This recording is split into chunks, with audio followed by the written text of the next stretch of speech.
Good morning everyone. I am Sonam, Assistant Professor in RPIIT Medical and Technical Campus. Today I am discuss the topic compensatory mechanism of shock.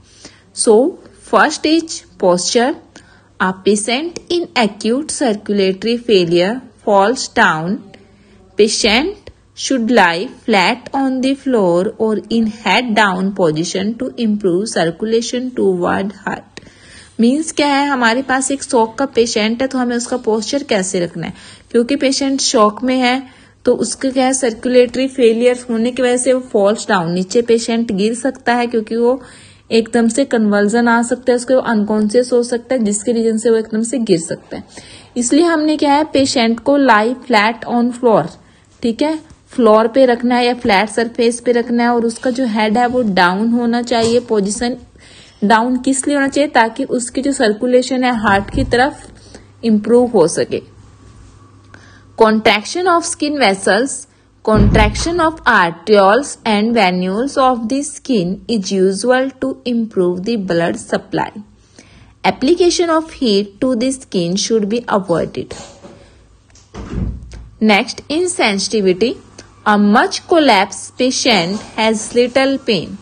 Large quantities of pain relieving drug are not effective in this stage unless given by intravenous route. Insensitivity में क्या है, काफी जो patient होते हैं उनको जो collapse हो गया है उनको थोड़ा बहुत पेन फील होता है।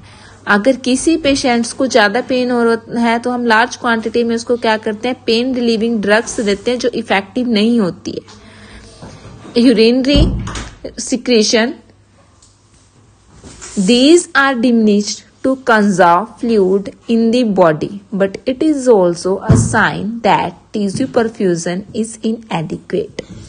Urinary secretions में क्या है, they are diminished to conserve fluid in the body, but it also a sign tissue perfusion is inadequate.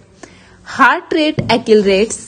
It is an attempt to ensure that remaining fluid is circulated as early as possible to provide sufficient oxygen to the tissues.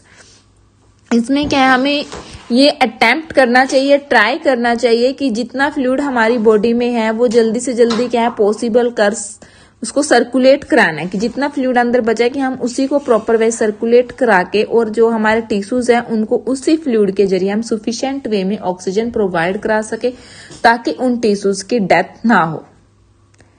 Next is सब normal temperature. सब normal temperature it help in reduction in the requirement of the tissue for the diminishing amount of oxygen available. ये help करता है, सब normal temperature हमारी help करता है reduction, जो रिक्वायरमेंट टिश्यूज की रिक्वायरमेंट है उसकी रिडक्शन में हमारी हेल्प करता है। किस लिए, कि तो डिमिनिशिंग अमाउंट ऑफ ऑक्सीजन है वो टिश्यूज को अवेलेबल करा के।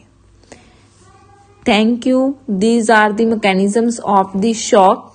कंपनसेटरी, जिनको हम अगर पेशेंट शॉक में है तो हम ये चीजें यूज करके कुछ एक कंडीशन को उसके इम्प्रूव कर सकते हैं। फर्स्ट हम उसका पोस्चर चेंज कर सकते हैं, contraction of the skin vessels कर सकते हैं, इनसेंसिटिविटी चेक करके, यूरिनरी सिक्रेशंस को देख के, हार्ट रेट एक्सेलरेट्स करके एंड सब नॉर्मल टेम्परेचर्स के थ्रू हम शॉक वाले पेशेंट को कुछ थोड़ा बहुत बेटर कर सकते हैं।